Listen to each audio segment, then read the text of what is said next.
Halo Pisces, selamat datang kembali dan terima kasih sudah mampir. Ini adalah reading bulan Juni, bonus reading bulan Juni. Saya nggak akan kasih tema, jadi kita ngalir aja arah readingnya kemana.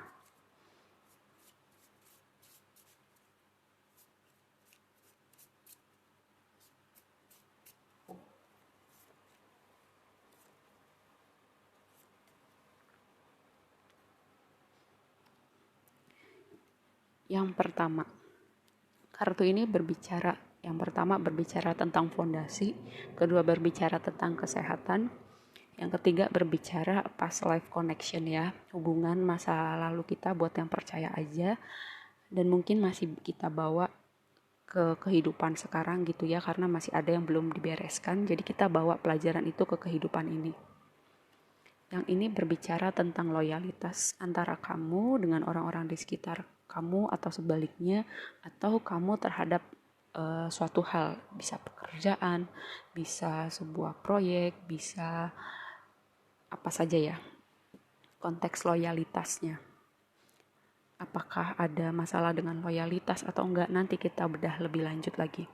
Ini adalah berbicara tentang sosok perempuan, bisa jadi kamu perempuan penonton saya, bisa jadi sosok perempuan yang signifikan di hidup kamu, misalnya ibu, saudara perempuan, atau teman perempuan, atau pasangan. Nanti kita lebih lanjut ya. Ini berbicara tentang perempuan, kesehatan, hubungan masa lalu, loyalitas, benang merahnya di mana? Coba kita lihat.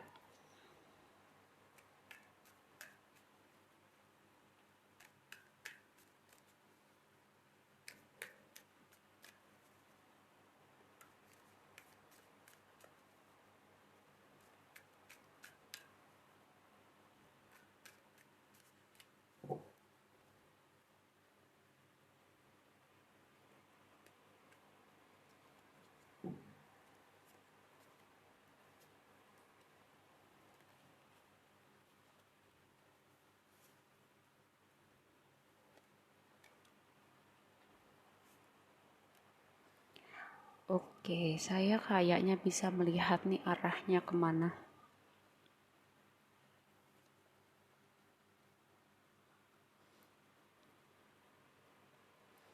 Baik,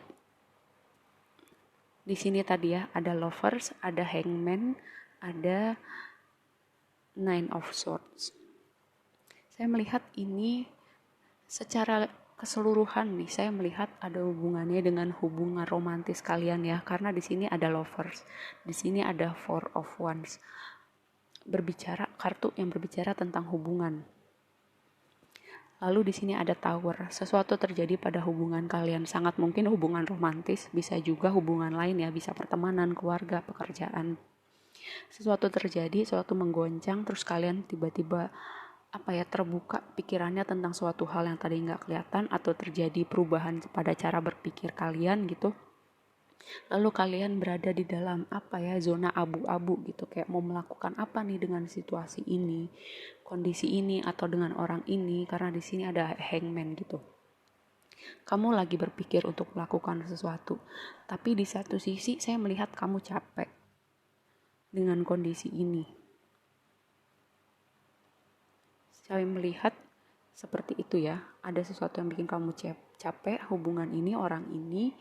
Kamu berpikir mau ngapain, apakah benar-benar diudahin atau dikasih kesempatan lagi.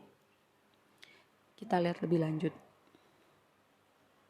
Saya mau lihat pakai deck ini.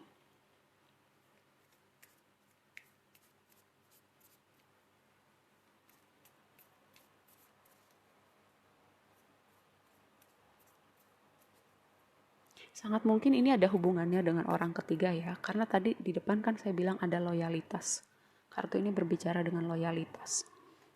Kalau ini hubungannya, kalau kalian bertanya tentang hubungan romantis kalian, bisa jadi kalian yang tidak bertanya soal hubungan romantis ada hubungannya dengan pertemanan, atau orang-orang yang di hidup kalian, tapi orang itu kayak nusuk kalian dari belakang atau melakukan kebohongan, kecurangan, dan itu kayak mengguncang kalian.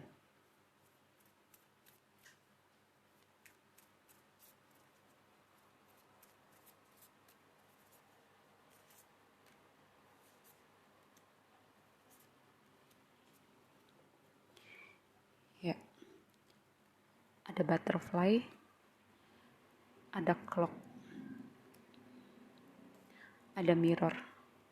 Saya melihat gini dari 3 kartu ini ya. Pertama gini, ada tower moment di reading ini. Kamu mungkin sudah mengalami atau mungkin akan ada di titik tower moment ya, ketika suatu hal muncul ke permukaan dan itu membuat kamu melihat secara keseluruhan hidup kamu dan hubungan-hubungan kamu, mengguncang kamu. Ini kayak cuman masalah waktu ya, karena di sini ada clock. Cuman masalah waktu, cepat atau lambat hal ini terjadi. Tapi ketika hal itu terjadi dan mungkin kamu ada di titik memilih mengikhlaskan hubungan ini, orang-orang ini, kalian ikhlaskan untuk keluar dari hidup kalian, percayalah itu untuk kebaikan kalian ya. Kalau semesta menunjukkan hal ini, itu artinya tempatnya udah bukan lagi di hidup kalian gitu ya. Ada expire date-nya. Hubungan ini, orang-orang ini, situasi ini ada expire date-nya. Waktunya sudah habis, jadi ditunjukkan sekarang supaya kalian gak lebih lama lagi berada dalam situasi ini, misalnya kebohongan, pengkhianatan, atau apapun itu yang melukai hati kalian ya. Dan mungkin ini mirror. Jadi orang-orang ini kayak orang-orang di sekitar kita tuh kayak kaca buat kita gitu. Paling gampang contohnya gini, kayak hubungan hater sama artis gitu misalnya, atau selebgram atau apalah gitu. Hal yang kita benci pada orang lain itu sebenarnya ada pada diri kita, cuman kita nggak mau lihat itu. Sama sebaliknya, hal yang kita sukain pada orang lain juga ada pada diri kita, cuman kita nggak sadar itu ada pada diri kita. Dan mungkin orang-orang ini gitu ya, misalnya mereka membohongi kamu atau mengkhianati kamu, kayak itu menunjukkan bahwa mungkin ada part dari diri kamu yang kurang sayang sama diri kamu.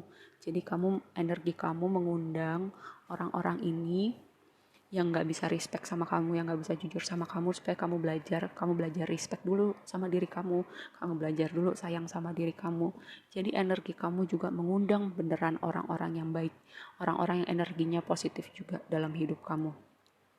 Ini sebuah pelajaran gitu, jadi kayak momen dimana kamu matanya terbuka gitu, kayak mata batinnya terbuka, bahwa ada yang perlu kamu lihat selain hubungan ini dan orang-orang ini, juga hubungan kamu dan diri kamu. Karena apa? Di sini ada butterfly, sebuah transformasi, hubungan yang bertransformasi. Ketika kamu mentransformasi hubungan kamu dan diri kamu, sekeliling kamu, dunia kamu, orang-orang di sekitar kamu, hubungan kamu dengan dunia dan orang-orang di sekitar kamu juga akan berubah ke arah yang lebih baik. Ketika vibe-nya udah gak match sama kamu, mental dengan sendirinya. Dan orang-orang yang vibe-nya match sama kamu, atau situasi-situasi yang vibe-nya udah match sama kamu ya, akan datang ke hidup kamu. Semesta akan kirimkan. Karena ibaratnya law of attraction, hukum tarik menarik ya. Kayak tadi saya bilang, orang-orang di sekitar kita, situasi di hidup kita itu kayak kaca buat kita ya. Ketika kita memancarkan sesuatu yang baik, kita akan dipantulkan juga dengan hal-hal baik. Begitu juga dengan sebaliknya, ketika di dalam diri kita itu kayak gelap, penuh kita nggak bisa sayang sama diri kita, atau penuh dengan kesedihan, kita akan mengundang energi-energi seperti itu dalam hidup kita. Kalau misalnya ada sesuatu yang mengguncang nih, itu bentuk perlindungan semesta buat kamu ya, supaya kamu cepat sadar gitu, cepat berubah, mentransformasi energi kamu.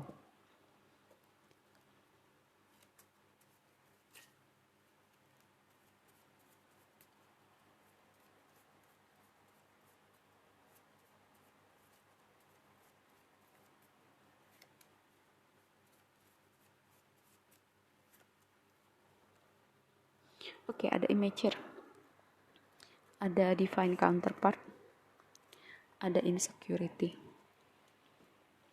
Gini, mungkin kamu dealing sama orang-orang yang imager gitu ya, kekanak-kanakan, gak bisa diajak atau berbicara atau berpikir secara orang dewasa.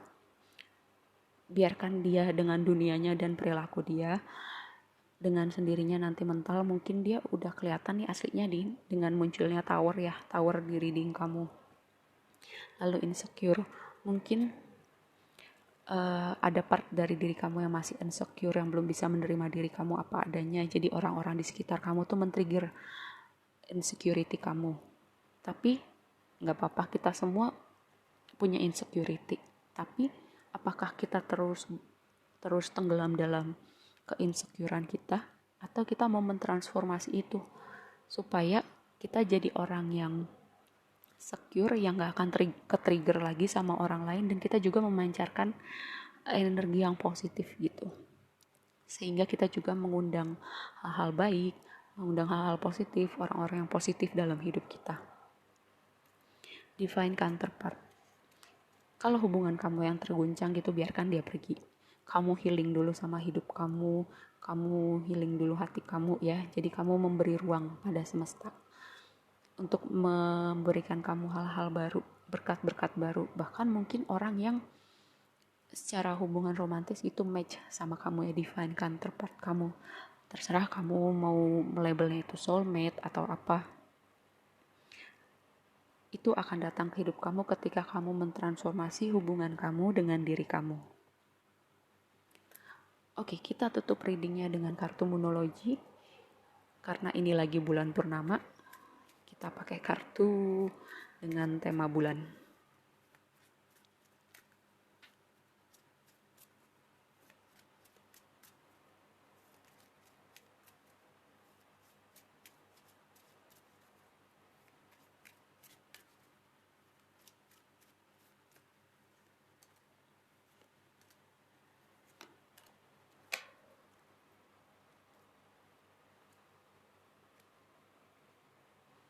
Believe in the impossible. Mungkin ya, dengan adanya tower moment atau sesuatu yang mengejutkan ini, kamu jadi mungkin kehilangan harapan, jadi pesimis, jadi gak percaya sama diri kamu. Ini bukan waktunya ya. Ketika kartu ini muncul, ini tandanya bahwa kamu harus bermimpi setinggi-tingginya, jadi orang paling optimis bahwa apa yang kamu mau dalam perjalanan menuju kamu ya. Kalau misalnya orang-orang di sekitar kamu gak ada yang percaya sama kamu bahwa kamu bisa, aku percaya sama kamu ya. Aku temanmu mengarungi kehidupan. Ada satu tarot reader yang percaya bahwa kamu bisa. Your hard work is paying off. Kan tadi saya bilang, kerja keras kamu akan terbayar. Kamu akan menuai hasil kerja keras kamu. Ini bukan waktunya pesimis, ini bukan waktunya merah. Kamu harus terus jalan, menatap, terus fokus sama apa yang mau kamu tuju. Karena sebentar lagi kamu akan tuai itu. Nih, yang tadi saya bilang ya, kalau situasi ini yang akhirnya terbuka ya buat kamu, terbuka kebenarannya, ditunjukkan orang-orang ini seperti apa. Lepaskan orang-orang ini, ikhlaskan situasi ini, jadikan saja pembelajaran hidup. Jangan biarkan hal-hal itu jadi ganjelan buat hati kamu, jadi energi kamu berat, hati kamu berat, dan hati kamu tuh jadi penuh sama kesedihan, kemarahan atau apapun itu, sehingga kamu nggak punya space lagi nih, nggak punya ruang buat semesta mau ngasih sesuatu buat kamu. Seperti itu ya. Jadi waktunya kamu mengosongkan untuk kemarahan, kesedihan, dan hal-hal negatif lainnya supaya semesta bisa ngasih kamu sesuatu dan kamu punya wadahnya. Oke, segitu aja readingnya kali ini. Semoga bermanfaat dan sampai ketemu di reading berikutnya. Bye.